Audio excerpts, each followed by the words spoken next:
ជនសង្ស័យម្សិលមិញទៅធ្វើសកម្មភាពលួចម៉ូតូបាននៅសង្កាត់បឹងសាឡាងតនបាន12ម៉ោងស្រួលបួសក៏កម្លាំងខណ្ឌទូកោដឹកនាំដោយលោកអធិការខណ្ឌទូកោបានធ្វើការស្រាវជ្រាវខាត់ខ្លួនទៅលើជនសង្ស័យដែលបានធ្វើសកម្មភាពលួចម៉ូតូយកមកផ្ដាំទោសដូចជាបកគលម៉ូតូជូនទៅម្ចាស់ម៉ូតូវិញអូយបងធ្វើអីបងធ្វើអីសោជាប់ទៅអូសោហ្នឹងបានលួចអត់បានលួចអត់ដំបូងយើងប្រើវិធីសាស្ត្រយ៉ាងម៉េចដើរទៅរបៀបម៉េចបានយកម៉ូតូនឹងបានខ្ញុំដើរឃើញម៉ូតូឆត់សោចេះតែដើរទៅ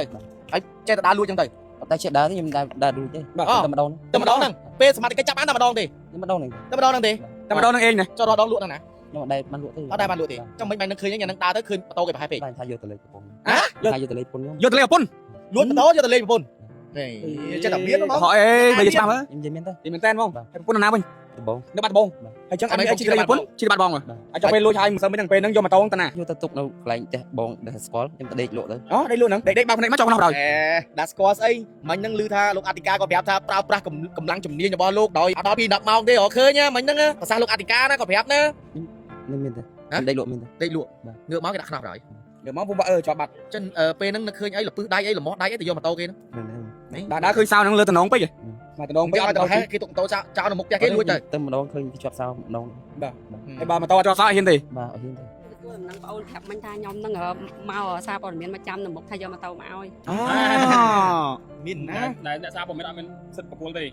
េបាទចុះបងមានដឹងអត់បងមានដឹងដំណឹងអីអត់អត់មិនទាន់មានដំណឹងទេផងបាទមានដំណឹងពីប៉ូលីសគាត់មានញាក់ភ្នែកអីពីញាក់មកអីញាក់ភ្នែកផ្នូលេអត់មានតែសមត្ថកិច្ចគឺបានស្រាវជ្រាវយកម៉ូតូបងបានទៅវិញហើយចាបាទបងអត់មានអនឹងរំភើបមិនសប្បាយចិត្តកំពុងតែស្រួលអារម្មណ៍កំពុងតែតែមកមិញស្មានបានតែយកសពមិននឹកស្មានសពថាលឿនបាទបាទហើយបងមានអីអរគុណទៅដល់កម្លាំងសមត្ថកិច្ចដែលលោកខត់ខំប្រឹងប្រែងក្នុងការស្រាវជ្រាវផងបាទឃើញថាកម្លាំងសមត្ថកិច្ចក៏មានការទ្រូមាត់ផងអីផងពីលើមកហ្នឹងគឺខ្លាំងមែនទេខ្ញុំជាដំបូងខ្ញុំសំទោសហើយខ្ញុំអរគុណដែលខ្ញុំមិននឹកស្មានថារឿងរ៉ាវយើងពីដំបូងនេះវាអញ្ចឹងខ្ញុំដឹងទេឥឡូវខ្ញុំអរគុណដល់អ្នកសារព័ត៌មានទាំងអស់និងលោកអធិការខណ្ឌទូកោកយើងទាំងអស់ទៅកាត់បឹងសាឡាងនឹងខ្ញុំអរគុណបាទបងមានអារម្មណ៍អីដែរមានអារម្មណ៍រំភើបបាទបានម៉ូតូវិញលោកខ້ອຍដាក់ម៉ូតូយ៉ាប់យ៉ៃបងហ្នឹងបាទចាឥឡូវពេលសមាជិកចាប់បានស្ដាយក្រោយហ៎បាទស្ដាយក្រោយអត់បាទអញ្ចឹង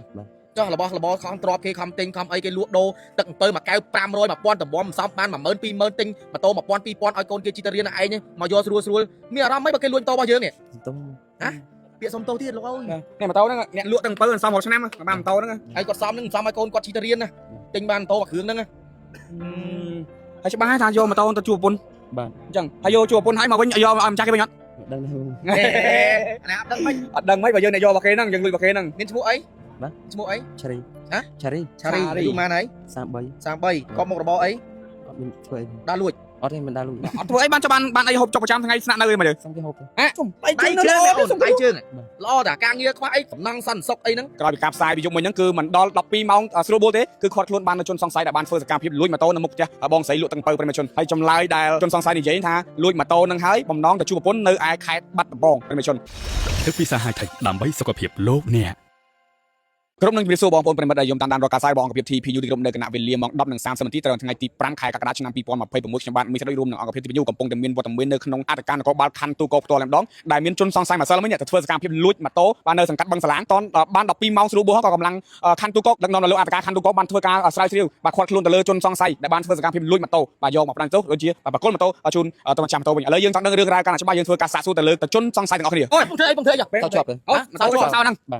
បានលួចអត់បានលួចអត់ដំបូងយើងប្រើវិធីសាស្ត្រយ៉ាងម៉េចដើរទៅរបៀបម៉េចបានយកម៉ូតូនឹងបានខ្ញុំដើរឃើញម៉ូតូឆត់សោចេះតែដើរទ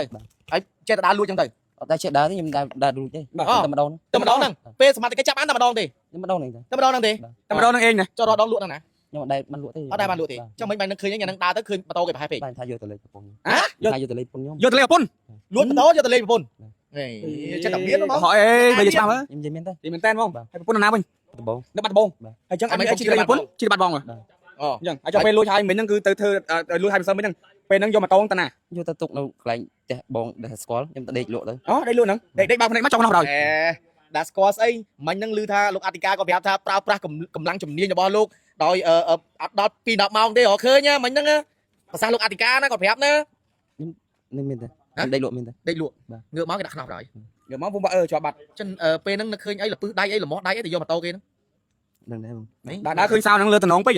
បាទតំណងពេកឲ្យទៅហេគេទុកម៉ូតូចោលនៅមុខផ្ទះគេលួចទៅម្ដងឃើញជាប់សៅម្ដងបាទហើយបើម៉ូតូអត់ជាប់សៅហ៊ានទេបាទអត់ហ៊ានទេឥឡូវពេលសមាជិកចាប់បានស្ដាយក្រោយហ៎បាទស្ដាយក្រោយអត់បាទអញ្ចឹង ចោះរបស់ខំទ្របគេខំទិញខំអីគេលក់ដូរទឹកអំពើមួយកែវតាម100 1000តំបំសំបាន10000 20000ទិញម៉ូតូ1000 2000ឲ្យកូនគេជិះទៅរៀនឯងមកយកស្រួលមានអារម្មណ៍មិនបើគេលួចម៉ូតូរបស់យើងនេះ ទៅ ហ៎ពាក្យសុំទោសទៀតលោកអើយ នេះម៉ូតូហ្នឹងអ្នកលក់ទាំងអំពើសំ100ឆ្នាំបានម៉ូតូហ្នឹង ហើយគាត់សំនឹងសំឲ្យកូនគាត់ជិះទៅរៀនណាទិញបានម៉ូតូមួយគ្រឿងហ្នឹង ហើយច្បាស់ហើយថាយកម៉ូតូទៅជួបប្រពន្ធ បាទ អញ្ចឹងហើយយកជួបប្រពន្ធហើយមកវិញយកឲ្យម្ចាស់គេវិញអត់ ដឹងដែរបង អាណាអត់ដឹងមិន អត់ដឹងមិនបើយើងអ្នកយករបស់គេហ្នឹងយើងលួចរបស់គេហ្នឹង មានឈ្មោះអី បាទ ឈ្មោះអី ឆារី ហ៎ ឆារី ឆារីអាយុប៉ុន្មានហើយ 33 33ក៏មុខរបរអី អត់មានធ្វើអីផង ដើរលួច អត់ទេមិនដាល់លុយ អត់ធ្វើអីបានចាំបានអីហូបចុកប្រចាំថ្ងៃស្នាក់នៅអីមកទៅ សុំគេហូបទេ ដៃ ដៃ ជើង ជើង អូ អូ ន នដៃជើងល្អតាការងារខ្វះអីសំណងសន្តិសុខអីហ្នឹងមិនធ្វើហើយthấyខ្លាចខ្មាស់គេខ្លាចខ្មាស់គេ មិនអបក៏អបទៀត ហ៎ងើបប្រាប់បងមើលខ្លាចខ្មាស់គេមែន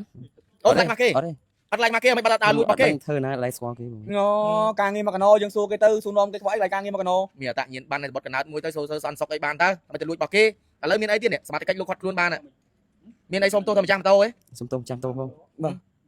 សុំទោសម្ចាស់ម៉ូតូ តែ បង ខ្ញុំយំទោសបង តែខ្ញុំយកម៉ូតូបានគោបំណងយកម៉ូតូទៅជួបប្រពន្ធបន្ទាប់ពីយកម៉ូតូជួបប្រពន្ធហើយធ្វើអីទៀត អត់ទេខ្ញុំអត់ដឹងលក់នរណាទេនិយាយ អត់លួចផងមិនយកឲ្យម្ចាស់គេវិញឥឡូវនេះមានអីសុំទោសទៅកាន់ប្រពន្ធទៅកាន់ឪពុកម្ដាយយើងអត់ សុំទោសប៉ុនហើយពុកម្ដាយផង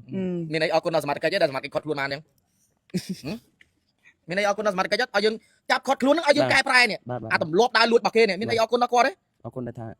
លោកលីចាប់ខ្ញុំ អរគុណដល់លោកលីចាប់ខ្ញុំហ៎អញ្ចឹងចេញពីពន្ធនាគារកែខ្លួនណាឈប់ដើរលួចរបស់គេនៅពេលដែលសមាជិកចឹងឃើញស្ដាយក្រោយប្រពន្ធកន្លែងបានជួបគ្រួសារកន្លែងបានជួបដែរលឺកែខ្លួនណាកែទម្លាប់ហ្នឹងបងប្អូនខំរស់ស៊ីលឺនៅអរគុណ សង្ឃឹមថាមានឱកាសបាទចេញមកវិញកែខ្លួនយើងរកការងារល្អធ្វើស្អីទៀតណាបាទអរគុណ ខ្ញុំទទួលដំណឹងបងអូនប្រាប់មិញថាខ្ញុំនឹងមកសារព័ត៌មានមកចាំនៅមុខថាយកម៉ូតូមកឲ្យ មានណា អ្នកសារបងមានអត់មានសិទ្ធិបកគលទេ ខ្ញុំ បាទចុះបងមានដឹងអត់បងមានដឹងដំណឹងអីអត់ អត់នៅទាន់មានដំណឹងអីផង មានដំណឹងពីប៉លីសគាត់ មានញាក់ភ្នែកអី ញាក់មកអី អ្នកភ្នៅលេអត់មាន អ្នកសមត្ថកិច្ចគឺបានស្រាប់ស្រាវយកម៉ូតូបងបានទៅវិញហើយ ចា បាទ បាទបងអត់មានអត់មានរំភើបអត់មានសុបាយចិត្តទេ កំពុងតែ ស្រួលអារម្មណ៍ ភើបកំពុងតែតែមកមិញស្មានតែយកសពមិននឹកស្មានសពថាលឿន បាទបាទហើយបងមានអីអរគុណទៅដល់កម្លាំងសមត្ថកិច្ចដែលលោកខត់ខំប្រឹងប្រែងក្នុងការស្រាវជ្រាវផងបាទហើយឃើញថាកម្លាំងសមត្ថកិច្ចក៏មានការត្រូវមាត់ផងអីផងពីលើមកហ្នឹងគឺខ្លាំងមែនទែន ខ្ញុំជាដបងខ្ញុំសំទោសហើយខ្ញុំអរគុណដែលខ្ញុំមិននឹកស្មានថារឿងរ៉ាវយើងពីដបងនេះវាអញ្ចឹងខ្ញុំដឹងទេឥឡូវខ្ញុំអរគុណដល់អ្នកសារព័ត៌មានទាំងអស់និងលោកអធិការខណ្ឌទួកោកយើងទាំងអស់ទៅកាត់បឹងសាឡាងនឹងខ្ញុំអរគុណ បាទបងមានអារម្មណ៍អីដែរ មានអារម្មណ៍រំភើប បាទបានម៉ូតូវិញលោកខត់ដាក់ម៉ូតូយ៉ាប់យ៉ៃបងហ្នឹងបាទ ចា បាទសំណាងមិនចេះតែមានរហូតទេ ចា មិនចោលវាបានផ្ញើថាសូមឲ្យបងស្រីមេត្តាទុកដាក់ម៉ូតូឲ្យបានត្រឹមត្រូវគុំទុកសោប្រហែសចោលជួបម៉ូតូចឹងទៀត មិនចោលបានផ្ញើមកអញ្ចឹង ចាចា បាទហើយបងមេបានផ្ញើទៅកាន់ចោវិញថាបងនឹងសន្យាថាទុកម៉ូតូស្រួលវិញទៅបងមកបងបានផ្ញើទៅកាន់ចោវិញ ចាតាមផ្ញើទៅវិញ ចាំញ៉ាំថាម៉េចខ្ញុំសន្យាថា ខ្ញុំសន្យាថាលែងទុកម៉ូតូប្រហែលចោលយកទៀតហើយ បាទ បងពីម៉ោងបាត់មកទល់ម៉ោងដែលសមាជិកដែលខ្ញុំផ្ដល់ព័ត៌មានមកបងរយៈពេលប៉ុន្មានម៉ោង ខ្ញុំតែ2នាទីមិញហ្នឹង បាទ តែនៅពេលដែលបាត់ហើយនៅពេលដែលសមាជិកគេរកឃើញប្រហែលម៉ោងបង បាយបាត់នៅវេលាមកប៉ុន្មានហ្មង ល្ងាចមិញបាត់ម៉ោង8យប់ បាទ ដល់ពេលថ្ងៃហ្នឹងឥឡូវហ្នឹងម៉ោងប៉ុន្មានហើយឥឡូវម៉ោង11វិញ ចុះ12ម៉ោង ចា លឿនទេបង លឿនទេបង រឿន បាទ បាទទាន់ចិត្តអូនណា ចាតាន់ចិត្តសំខាន់សារព័ត៌មានយើងរហ័សតាន់ចិត្ត បាទជាពិសេសជាចុងក្រោយបងមានអីអរគុណទៅលោកអធិការនគរបាលខណ្ឌទួកោកជាចុងក្រោយបងមានអីអរគុណ ចាខ្ញុំអរគុណដល់អធិការខណ្ឌទួកោកយើងធំតែគាត់បានយកចិត្តទុកដាក់ដល់ប្រជាពលរដ្ឋតែងតែយកចិត្តទុកដាក់ដល់ប្រជាពលរដ្ឋនឹងជាពលរដ្ឋមានការ បាត់បង់របស់នេះរបស់នោះអីចឹងណាអរគុណដល់អធិការខណ្ឌទូកោក បាទអរគុណអរគុណអរគុណ និងសារព័ត៌មាន ព្រមជនឥឡូវនេះគឺកម្លាំងនគរបាលបាទខណ្ឌទូកោកក្រោយពីការផ្សាយពីយប់មិញហ្នឹងគឺមិនដល់12ម៉ោងស្រួលបួលទេគឺខាត់ខ្លួនបាននៅជនសង្ស័យដែលបានធ្វើសកម្មភាពលួចម៉ូតូនៅមុខផ្ទះបងស្រីលក់ទាំងពៅព្រមជនឥឡូវនេះគឺឲ្យចម្លើយដែលជនសង្ស័យនិយាយថាលួចម៉ូតូនឹងហើយបំណងទៅជួបប្រពន្ធនៅឯខេត្តបាត់ដំបងព្រមជនហើយក៏បានលួចហើយហ្នឹងក៏បានទៅយកម៉ូតូទៅទុកផ្ទះបងប្អូនអ្នកស្គាល់គ្នារាប់អានគ្នាយកទៅដាក់នៅផ្ទះគេហ្នឹងហើយដេកលក់ញាក់ពីដេកមកជាប់ខ្នោះរបស់កម្លាំងសមាជិកខណ្ឌទូកោកផ្ទាល់តែម្ដងព្រមជនសាហាវខ្លាំងមែនតើចេះតែមានហ្មងព្រមជនបាទអត់ម៉ូតូជិះទៅជួបប្រពន្ធលេងលួចម៉ូតូគេកំពុងនៅមុខផ្ទះគេព្រមជនលួចទៅជួបប្រពន្ធហើយមិនទាន់បានជួបប្រពន្ធណាឥឡូវមកជួបកម្លាំងសមាជិកខណ្ឌទូកោកសិនហើយចាំចេញពីពន្ធនាគារចាំទៅជួបគ្រួសារឥឡូវនេះអស់មានពេលវេលាជួបគ្រួសារទៀតហើយបាទដោយសារតែទង្វើរបស់ខ្លួនឯងដែលបានធ្វើនេះព្រមជនហើយសូមបងប្អូនបាទកុំយកគំរូតាមលើបរិបទខាងលើនេះបងប្អូនការងារយើងមានច្រើនណាស់យើងកុំយកមានដៃមានជើងទៅយករបស់គេអញ្ចឹងរបស់ទ្រព្យគេលក់ដូរទាំងអំពើ មកថ្ងៃទៅមួយថ្ងៃមួយខែទៅមួយខែមួយឆ្នាំទៅមួយឆ្នាំទម្រាំតែបានម៉ូតូហ្នឹងទិញឲ្យកូនជិះទៅរៀនហើយឥឡូវជនសង្ស័យបានលួចម៉ូតូហើយបំណងទៅជួបប្រពន្ធឯណាវិញប្រិយជនបាទឥឡូវនេះគឺបងស្រីចាំម៉ូតូអាចមកយកម៉ូតូបាននៅអត្តការនគរបាលខណ្ឌទូកោកម៉ូតូហ្នឹងគឺសមាជិកបានយកមកហើយបាទយកទាំងម៉ូតូយកទាំងជនសង្ស័យហើយម៉ូតូហ្នឹងបកគលឲ្យម្ចាស់